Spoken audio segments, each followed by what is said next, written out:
Hey everybody, welcome back to this episode of Think Business Live. Looking forward to talking to CFO Avec O'Brien. Avec, it's great to see you. I'm in my car right now. It's great. It's great to see you. I'm just in between meetings. I'm actually starting to have face-to-face meetings again, which is actually kind of nice. Yes. So it's great to have you here, Avec. You are the CFO of Walker Miller Energy Services. You've held the title of CFO for a long time in other businesses as well. And today I really am looking forward to talking with you and really to kick things off to talk about just, what a CFO does. I think a lot of times people understand conceptually the power of a CFO and what they do. But I think CFOs are one of the most important people within an organization because there's just different elements of growth that a CFO needs to have their 2 cents in. Let's just to kind of get started, can you talk about the importance of CFOs, especially in today's world of COVID, and how CFOs work to, really help grow a business? Thank you, John. Well, thanks first for having me here, and I'm very excited. So let me just start by saying that I personally believe that the CFO has always been critical to an organization. And of course, I may be biased just because I am one of those boring accountants and I think what we do is very exciting. But I think over the recent years, we have continued to see the evolution of the role of CFO into a more strategic partner of the CEO, of the board, of the governance body into the organization. So gone are the days when the CFO was a glorified accountant or a bean counter or a glorified just controller, right? So it used to be back in the day before that a CFO was a mostly financial function.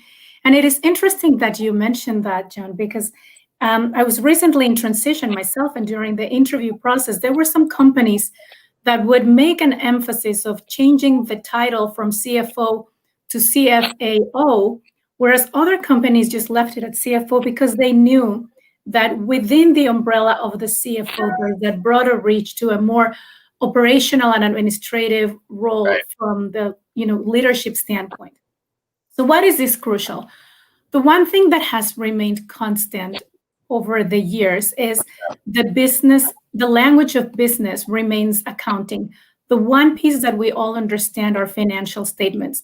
That is the common information that it's available to people inside the organization and outside the organization. And the CFO is the gatekeeper or the preparer of that and has to understand it. But it is no longer a function that has to be siloed. And we see more and more the CFO is very well connected and very actively participating in discussions that are operational and analytics, especially now with all the access that we have to information and the need that we have as users to have a detail into everything that happens puts the CFO at a unique position to be over all of that. Yeah. What you're saying makes me think, numbers don't lie. And when you talk about the language of business and operations, I think one of the things we're seeing, especially with COVID, Avec, is that operations need to be tighter than ever before. And a lot of the gaps in operations really showcase themselves as people started working remotely back in March. From a CFO perspective, Avec, when you're looking at operations, and that language of business, which for some isn't as fun, people want to just kind of go out and do and build and this, but the language of operations and the language of numbers are so critical. What are 2 or 3 key things when it comes to that language that people really need to kind of stop, pause, and plan a little bit more effectively? Well, I think it helps give some discipline, right? And we've heard many times and all of these leadership gurus that tell you what you can't measure. I don't even know what they said, but if you want to make sure that you're making progress, you have to be able to measure it. You can't track it. Right. And so we provide that information, but they go hand in hand, right? And so it is very important now to have that baseline and to be able to go back to it and to assess and see where we can cut. And it's always a partnership. So it is also a mistake of some CFOs to think that because they have access to this information, they can make these decisions. We just provide the information, but in the end, the operation is still who owns that last call, right? That decision. But we're just giving them additional tools to make those informed decisions as to where things need to move forward. Right. Right. And when it comes to just the quote you were talking about, if you can't measure it, you can't improve it. Right. Yes. And you can't measure what you don't measure. And so, it's so interesting. I've been in a few meetings already this morning, and there isn't a meeting day that with any type of company, small, medium, or large, where people don't understand the idea of what truly specific and measurable goals are and the importance of those, right? That everything really needs to be measured, because down to the, so I'd like you to talk a little bit about that, because, I remember working in corporate America and having to ask my CFO for something. And when you picked up the phone to talk to the CFO, you had to measure, you had to quantify, you had to forecast, you had to project, and you had to have solid reasons why you needed certain things in order for them to understand how it fit into the big picture. And so can you talk a little bit about the importance of how getting people thinking specifically and measurably in everything that they do? Well, John, and I think there's a few times you've said the magic word, and the magic word is people. And that is the part that we have to remember, especially as financial officers, that at the core of everything we do is the people. And so are the people. We are usually bucketed as like the accountants, and all they care about are the numbers. Yes, the numbers are important, but in the end, our result is directly to the people within our organization, our teammates, the people outside of our organization, the customers. So we cannot look at these numbers and at these measures in the void. It is crucial. Yes, it is important. And in every conversation that helps us frame and kind of stay in our lane. But on the other hand, we can't forget that at the core of everything we do is the people, are the people. Yeah. And so let's talk about that for a minute, because I think sometimes people, CFOs, I know you're not this way, Avec, so I can ask you the question because we know each other. But I think sometimes CFOs, I speak to a bunch of groups sometimes with CFOs in them, and I work with CFOs, and many times CFOs are pretty unapproachable. They are not like the COO, where they're a person of the people and they're walking and talking. They're not approachable, and they don't. A lot of times, CFOs don't go out of their way to talk to other people. And so I agree with you that at the core of everything we do is the people, and the CFOs bring so much knowledge where they can really help. Back in 2008, we saw a lot of, when the market crashed, we saw a lot of CFOs actually move into, and COOs become CEOs. So there are those CFOs that have that skill set to connect with people, but there are, I think, a big handful of CFOs that do not connect to the people within the company. So what advice, being a CFO that can connect well with people, what advice would you give to CFOs to connect with the collective of the people? John, my first advice would be, sometimes we have to do things that are uncomfortable to us. Yeah. Now, I tend to think that, this is one of those chicken and the egg questions. And I always remember, I am actually most of the times one of the shortest people in any room. And I always thought if I had played basketball, maybe I would be taller. And really the question is, would I have been better had I been taller, right? So it goes back to, are we financial folks in finance, because of our personality, we're more driven by numbers and by data, or have the numbers and data made us that way? I don't know. But in the end, regardless, now that we're in these positions, we need to remember that it's a dichotomy, right? So we have the aspect of the cold calculation, but then we have the warmth of the people. And as CFOs especially, we are also people leaders. We have a team under us that looks up to us, that it is on us to mentor and to coach them. And people outside of the finance organization are also looking for those, the tone from the top. When they say tone of the top, they're not usually looking only at the CEO or the president.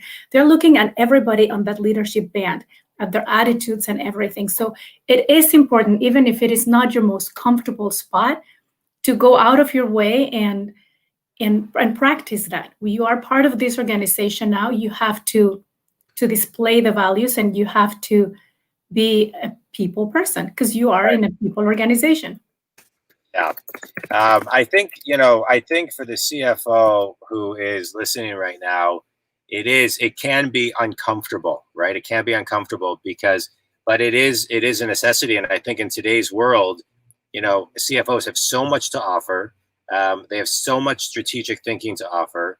People want to hear from them. They want to communicate with them. They don't want that kind of that nervous energy to go have to talk to the CFO. The CFO should be more out with the people and training them and doing workshops and teaching them how they think and how they can think more effectively. I see when I go into companies where that happens, the companies are accelerating at a much faster rate. Yes. So here's another tidbit that I am by no means an organizational expert and psychologist, but I also think consistency is soothing, and the numbers don't lie, just like you said at the beginning. So it is easier to fall back into what we know for certain, what makes us comfortable. We have that number. Yeah. But with people, you never know. You never know what you're getting, right? It's like the famous box of chocolates, but it's worthy, and it's fun. It's worth it. It's fun, and it's way more rewarding. So I think when you combine both, the things the certainty that you have, the value that you can add, for all of us to walk on a certain consistent path, and yet add that people piece to it, people segment. Yeah. It's fascinating. I really enjoy it. But then again, you said it. It's part of it. It's perhaps my personality, but I do get my energy out of people. You have a great personality, and you connect really well with people. Avec, I want to talk a little bit about forecasting and projecting, which I think many CFOs are doing right now, and especially this from previous March when COVID hit. Forecasts and projections this year and really the next 3 years everybody had to get their pencils out and kind of, look at numbers and just, re-strategize and, everything that needs to be done around a boardroom when forecasting and projecting the growth of a business. How should people be forecasting in today's market where we have COVID, we have an election upon us? There's so many different headwinds right now than there were even 12 months ago. How are CFOs forecasting out 3 years?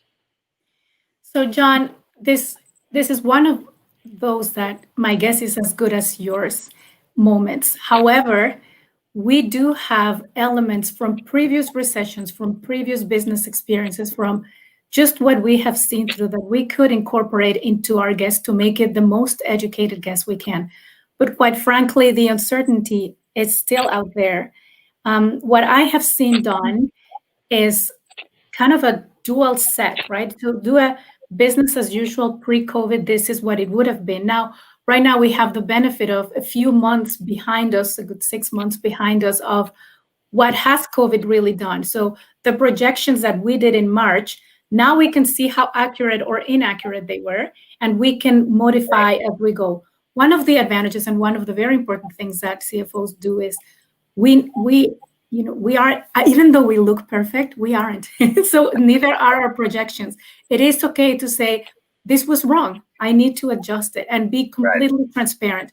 The value of transparency more now than ever has become very evident, right? So even when we see the news, even when we watch anything, when you see someone's post somewhere, we now are getting tired of things that are untrue. And so the more transparency we get out there to our board, to our teams, to our leadership team, the better we are. And if the answer is, I don't know, then I don't know. And that's it. There's nothing wrong with not knowing. So back to one of the common pitfalls of CFOs, because data doesn't lie, we feel that we should always have an answer. And we tend to go back to trying to back ourselves into a corner of trying to find the precise answer. This is a moment when precision and accuracy isn't as important as at least having a vision of where things will be going. And it depends what radio station you're listening to. Nobody listens to the radio maybe now, right. But TV station, whatever. What podcast you're listening to. Podcast, exactly. Right, yeah. What helps you guide your decisions. But again, now we have 6 months under our belt. We can start to feel where each of our organizations are heading with and how our projections were accurate or not at the beginning. Yeah, you're right. We have data to point to now. A little bit of data. I want to talk a little bit about that too, just diving deeper into, forecasting and projecting. As a business coach, one of the things I talk about is having a living business plan.